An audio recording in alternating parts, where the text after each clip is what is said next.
नमस्कार आसतु मोर flowering garden YouTube channel को आपण मानक स्वागत।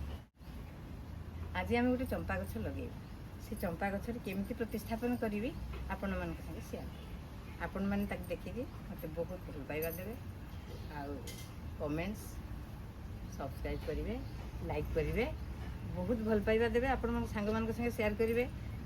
चंपा गछ लगेबारे कौ कौ सार देवा कौन करवा से टिप्स गुड़िक मुझे बतैबी आपण मैंने जब फुल वीडियो रे रहिबे ताहले आपण मैंने बुझीपारे गछ केमती नष्ट हेनी। एबे तो बहुत खरा होची खरा दिने गछ को रिपोर्ट करवा उचित नुहे किंतु मु एबे नर्सरी रु किनिकी आनी छोट पट रे मोर गछटी अच्छी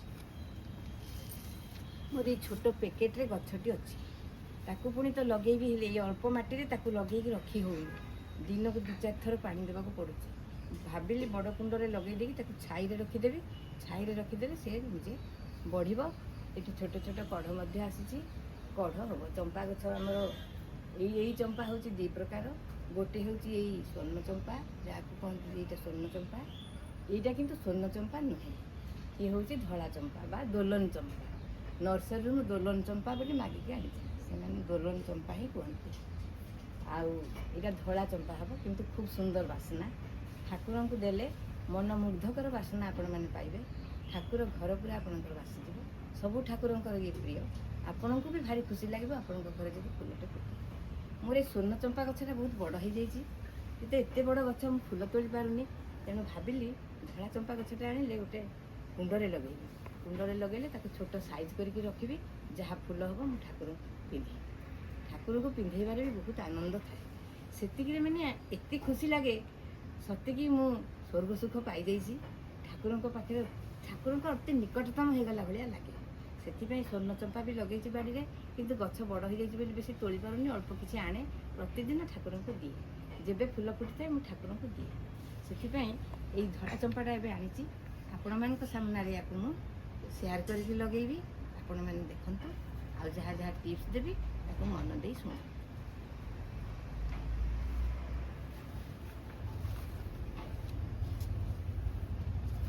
प्रथम आम गोटे कुंड आनी आज कुंड आपन को देखा ड्रेनेज होल कर देखु मुझे ड्रेनेज होल कर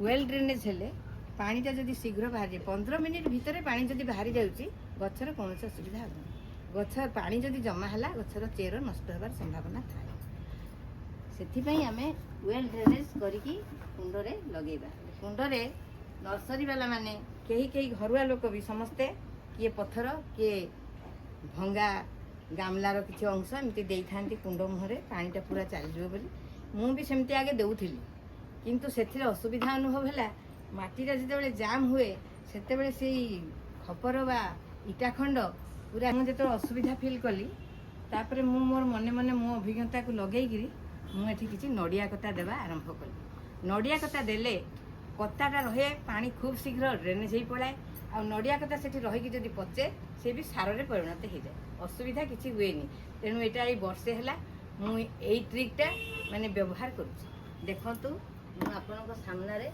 नड़िया कता दौ ड्रेनेज होल मुहरे किसी नड़िया कता थोदे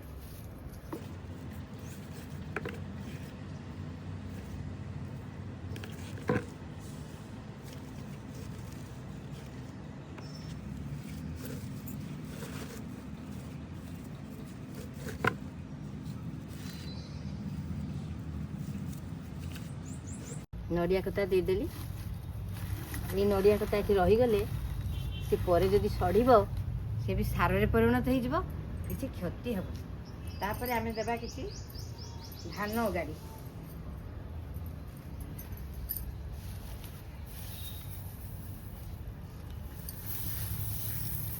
माटी को हालुका कर आम जेबे चाहिए पुणी बड़ कुंड को जब रिपोर्टिंग करवा यहाँ जब मटीटा हालुका होमें गछ को उठेदेले से निजे उठी आसब पुणी बड़ कुंड को आम शिफ्ट कर ये छोट कुंड या अपेक्षा तो ये बड़ अच्छी किंतु या बड़ कुंड भी दरकार हो कारण गछटा बहुत बड़ मुझे आपन को किसी टिप्स आपन को देवी ये है प्रथम टिप्स आपन देखिले ड्रेनेज होल देखिले तापर मु देली कता देखिले तापर देली धान गाड़ी देखिले से जो पत्थर खंड बा इटा खंड बा ଖପରା ବା ଭଙ୍ଗା କୁଣ୍ଡର ଯେଉଁ ଅଂଶବିଶେଷକୁ ଦେଇକି ଲୋକ କରିଥାନ୍ତି ତା ଉପରେ ମାଟି ଦେଇଥାନ୍ତି। ସେ ମାଟିରେ ଯେତେବେଳେ ସେଟିଂ ନେଇଯାଏ ସେ ଡ୍ରେନେଜ୍ ହୋଲ୍ରୁ ପାଣି ବାହାରେ, ସେତେବେଳେ ତାକୁ ଫୋଡ଼ିକି ବାହାର କରିବା ବି ଭାରି କଷ୍ଟ ହେଇଯାଏ। ତେଣୁ ଡ୍ରେନେଜ୍ ହୋଲ୍କୁ ଆପଣ ପ୍ରଥମେ ଭଲ ଭାବେ ପରଖି ନେଇଥିବେ, ତାପରେ ଦେବେ କତା। କତାରେ ଯଦି ପାଣିଟା ବାହାରିଯିବ ଆପଣଙ୍କର କିଛି ଅସୁବିଧା ହେବନି। ଏଇଟା ଆପଣ ପ୍ରଥମ ଅନୁଭବ କରିକି ବୁଝିପାରିବେ। ଏଇଟା ଦେଇକି ଦେଖନ୍ତୁ, ଏଇଟା ମୋର ପ୍ରଥମ ଟିପ୍ସ। ତାପରେ ଏଇଟା ଯେହେତୁ ଆମେ ତଳେ ରଖିବା, ତଳେ ମାଟିରେ ରହିବ, ମାଟିରୁ ପୋକ ଜୋକ ପୁଣି ପିମ୍ପୁଡ଼ି ଏମାନେ ଯିବେ, ଟିକେ ଆମେ ଗ୍ୟାମାକ୍ସିନ୍ ଏଠି ଦେଇଦେବା, ଏମାନେ କିଛି ଏଠି ଆଉ ଉଠିପାରିବେନି। ତାପରେ ଆମେ ଦେବା କିଛି ମାଟି।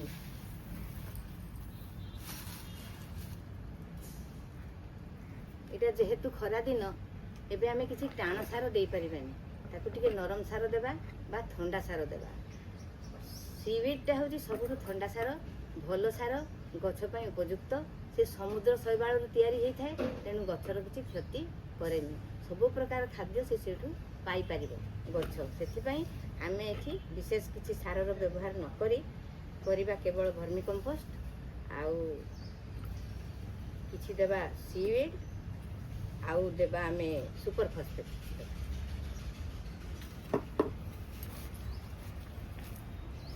ମାଟିକୁ ଭଲ କରି ଗୁଣ୍ଡ କରିଦେବା।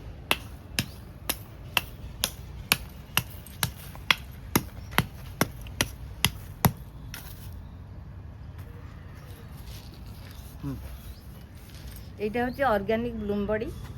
ଏହା ଫୁଲ ଫୁଟିବାରେ ସାହାଯ୍ୟ କରେ। ଅଳ୍ପ କିଛି ଦେଇଥିଲେ କଢ଼ ଆସୁଛି ଗଛରେ, ତ ଫୁଲ ହେବ, ଲୋଭ ତ ଟିକେ ଥାଏ ନା ଫୁଲ ଟିକେ ହେବ ବୋଲି, ସେଥିପାଇଁ ଟିକେ ଏଠୁ ଦେଇଦେବା।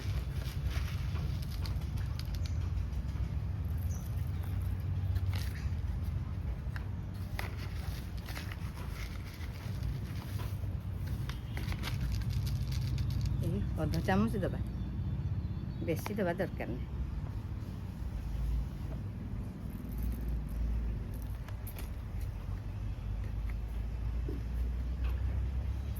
ଏଇଟା ମୁଁ ଆମାଜନରୁ ମଗାଏ, ଆପଣମାନେ ଚାହିଁଲେ ବି ମଗାଇ ପାରିବେ, ନଦେଲେ ବି ଚଳିବ, ଆପଣମାନେ ସ୍କିପ୍ କରିପାରନ୍ତି।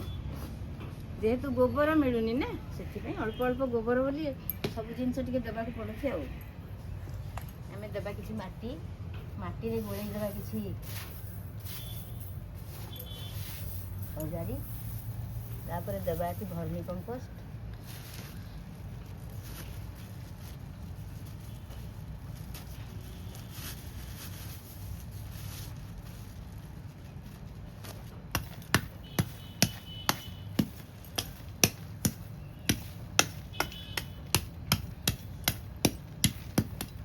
ଧାନ ଅଗାଡ଼ିଟା ଥିଲେ ଗଛରୁ ପାଣିଟା ପୁରା କିଛିଟା ସଂଗ୍ରହ କରିକି ରଖେ, ଯାହାକି ଗଛକୁ ଶୁଖିବାକୁ ଦିଏନି।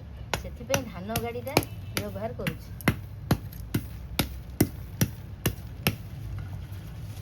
ଭର୍ମି କମ୍ପୋଷ୍ଟ ଇଏ ହେଲା ଭର୍ମି କମ୍ପୋଷ୍ଟ। ଭର୍ମି କମ୍ପୋଷ୍ଟ ବି ଟିକେ ଦେବେ।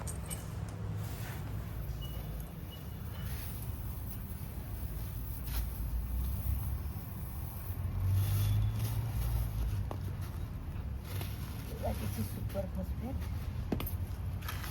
ଆଉ କିଛି ନିମ୍ବ ପିଡ଼ୁଆ। ନିମ୍ବ ପିଡ଼ୁଆଟା ସବୁ ଗଛ ଲଗେଇବାରେ କିଛି କିଛି ବ୍ୟବହାର କରିବେ, କାରଣ ଗଛକୁ ସେ ରୋଗ ପୋକ ଲାଗିବାକୁ ଦିଏନି। ନିମ୍ବ ପିଡ଼ୁଆ ପକେଇଦେଲି ଟିକେ।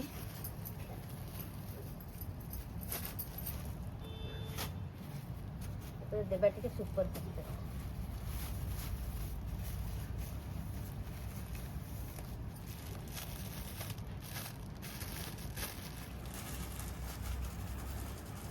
दी चामच खंडे देदेबा, बेसी दबानी।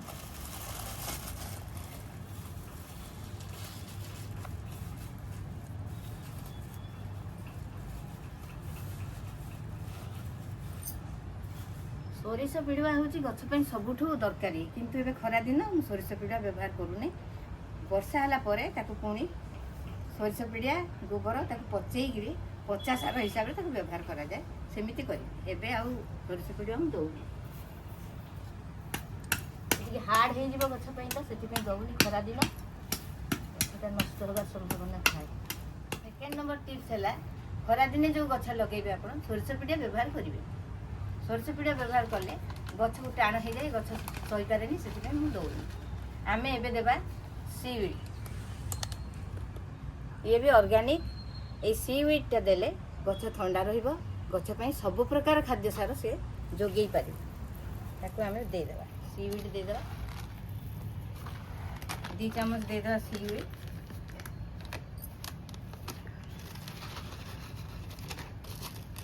ଚାହା ଗୁଣ୍ଡ 1 ଚାମଚ ଦେବା। ଚାହା ଗୁଣ୍ଡଟା ମାଟିକୁ ହାଲୁକା କରିବ।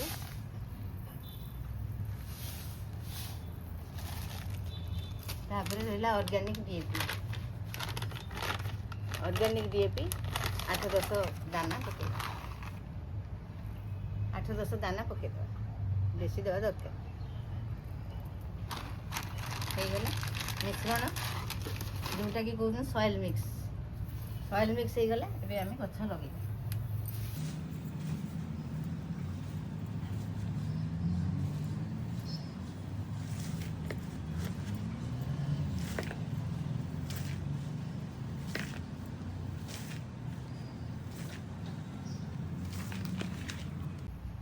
ଆପଣମାନେ ଦେଖୁଥାନ୍ତୁ, ବୁଝୁଥାନ୍ତୁ କେମିତି କ'ଣ ଲାଗୁଛି, ମୋତେ ସବୁ ଜଣେଇବେ। ଆପଣଙ୍କୁ କେମିତି ଲାଗିଲା ମୋ ଭିଡ଼ିଓ ମୋତେ ଜଣେଇବେ। ମୋତେ ବହୁତ ଭଲ ପାଇବା ଦେବେ। ଆପଣଙ୍କର ଭଲ ପାଇବା ଆଶାରେ ମୁଁ ଏସବୁ କରୁଛି।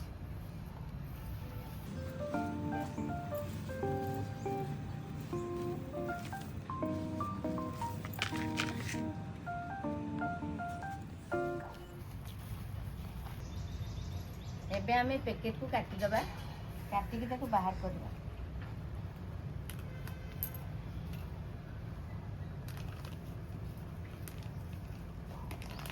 ତାକୁ ଆମେ କିଛି କରିବାନି, ସେ କିଛି ଯେମିତି ଜାଣିପାରିବନି ଗଛ ମୋତେ ଅଲଗା କରାଗଲା ବୋଲି।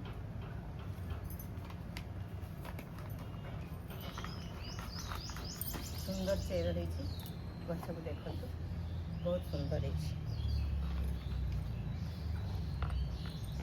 ମାଟି କମ୍ ଲାଗିବ।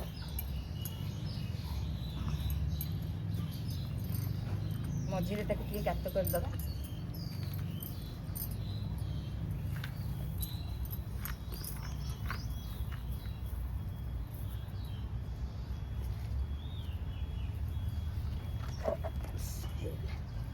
ହେଇଗଲା, ଗଛ ଲାଗିଗଲା।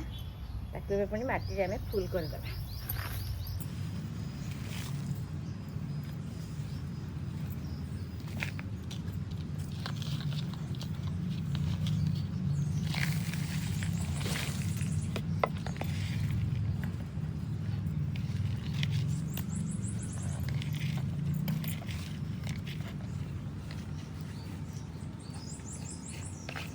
ଦେଖିଲେ ଗଛଟି ମୁଁ କେମିତି ଲଗେଇଲି, କେମିତି ଲାଗିଲା ଆପଣଙ୍କୁ କୁହନ୍ତୁ ତ।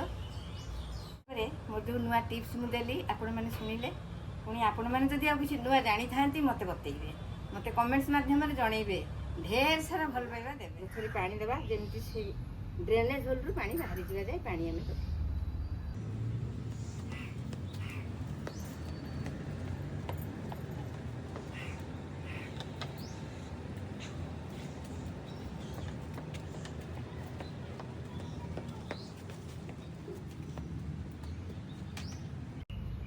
ଏମିତି ସାଇଡ଼ରୁ ପାଣି ଦେବା, ପାଣି ଦେଇ ଦେଇ ଆମେ ମିଲେଇବା ସବୁଆଡ଼େ। ଶୁଖିଲା ମାଟି ଦିଆହେଇଛି, ପାଣି ଟାଣିବ।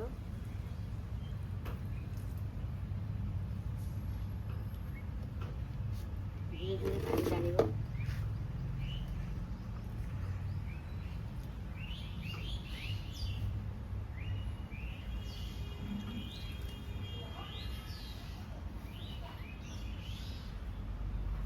ଝୋଲକୁ ପାଣି ବାହାରିଲାଣି।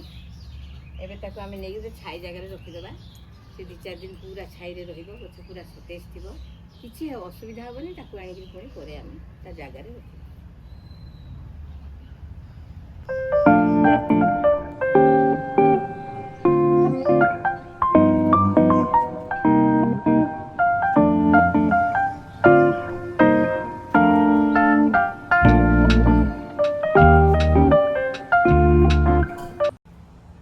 ଦେଖନ୍ତୁ, ଅଳ୍ପ ସାର, ଅଳ୍ପ ଜିନିଷ, ସବୁ ତ ଲଗେଇକି କେମିତି ମୁଁ ଚମ୍ପା ଗଛଟା ଲଗେଇଲି ଆପଣମାନେ ଦେଖିଲେ। ତାପରେ ମୁଁ ଯେଉଁ ଟିପ୍ସ ଆଣ୍ଡ ଟ୍ରିକ୍ସ ଆପଣଙ୍କୁ ଜଣେଇଲି ସେଥିରେ ଆପଣ ଗଛ ଲଗେଇକି ଉପକୃତ ହେବେ। ଯଦି ନ ହେବେ ମୋତେ କହିବେ। ଯଦି ଆପଣଙ୍କର କୌଣସି ଅସୁବିଧା ହୁଏ ମୋତେ ପ୍ରଶ୍ନ ମାଧ୍ୟମରେ ପଚାରି ପାରନ୍ତି। ଏମିତି ଲଗେଇବେ ଗଛ, ଏ ଟ୍ରିକ୍ସରେ ଆପଣମାନେ ଉପକୃତ ହେବେ ମୁଁ ଆଶା କରେ।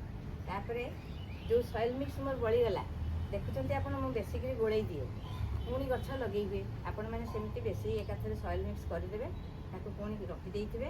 ଏମିତି ଆପଣ 2-4ଟା ଗଛ ବି ଲଗେଇ ପାରିବେ। ଏବେ ଛୋଟ ଛୋଟ ଫୁଲ ସବୁ ଆଣି ଅଳ୍ପ ଅଳ୍ପ ମାଟି ଅଳ୍ପ ଅଳ୍ପ ଖତ ଦେଇ ଛୋଟ ଛୋଟ ଫୁଲ ସବୁ ଯେଉଁ ପଟୁଲାକା ଏସବୁ ଫୁଲ ଆମେ ଲଗେଇକି ମର୍ଣ୍ଣିଂ ଗ୍ଲୋରୀ ଏଗୁଡ଼ିକ ଲଗେଇକିରି ଆମେ ଆନନ୍ଦ ପାଇପାରିବା। ଛୋଟ କୁଣ୍ଡରେ ଛୋଟ ଛୋଟ ଫୁଲ ଲଗେଇକି ପଟୁଲାକା ଏସବୁ ଆମେ ଲଗେଇଲେ ଭାରି ସୁନ୍ଦର ଦେଖାଯାଏ। ମୁଁ ସେ ପଟୁଲାକା ବିଷୟରେ ବି ଆପଣମାନଙ୍କୁ କହିବି, ଟିପ୍ସ ଦେବି, ଲଗେଇବେ। ମୁଁ ଆପଣଙ୍କ ସାମ୍ନାରେ ବି ଲଗେଇବି, ଆପଣ ଦେଖିଲେ ତ ଆପଣ ଆଜି ଚମ୍ପା ଗଛ କେମିତି ଲଗେଇଲି। ଆଜି ପାଇଁ ଏତିକିରେ ରହିଲି। ଆଉ କ'ଣ କ'ଣ ଜାଣିଥିଲେ ମୋତେ କହିବେ। ଆଉ ମୋ ଭିଡ଼ିଓକୁ ବହୁତ ସାରା ଭଲ ପାଇବା ଦେବେ, ଆଉ ସବସ୍କ୍ରାଇବ୍ କରିବେ, ଲାଇକ୍ କରିବେ, କମେଣ୍ଟସ୍ ବି ଦେବେ। କମେଣ୍ଟସ୍ରେ ମୋତେ ଜଣେଇବେ ଆପଣ କେତେ ଉପକୃତ ହେଇଛନ୍ତି, ବୁଝିଲେ।